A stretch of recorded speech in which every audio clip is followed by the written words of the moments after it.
What's up guys, Sal here. So after hyping these devices for so long, Samsung has finally made the Galaxy M10 and M20 official. In this video, we'll take a look at the top 5 features of the Galaxy M20, a device that could bring back the customers that Samsung lost to the Chinese OEMs.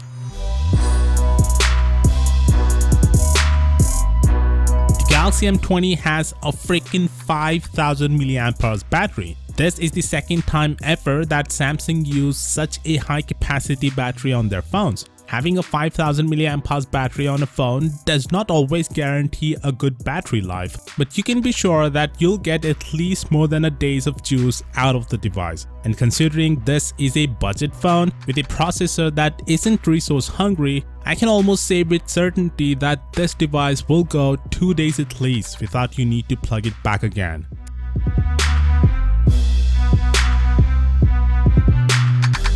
M20 has a 6.3-inch Full HD Plus display. When you think about it, the iPhone XR, which costs $750 in the United States and over $1000 in India, has an 800-ish pixel display. And this phone, which only costs $150, has a Full HD Plus display.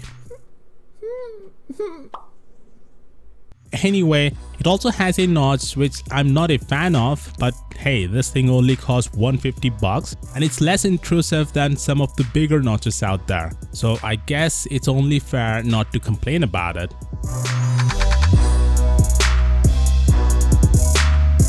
It also comes with a fast charging support, and most importantly, the fast charger is included right out of the box. The wattage is same as you can find in their flagship phones, which is 15 watts. If you compare it to Apple, they provide a meager 5-watt charger with their $1000 phone. So yeah, bringing the fast charging tech with USB Type-C to the M20 is something to be appreciated, as not many devices come with this functionality in this price range.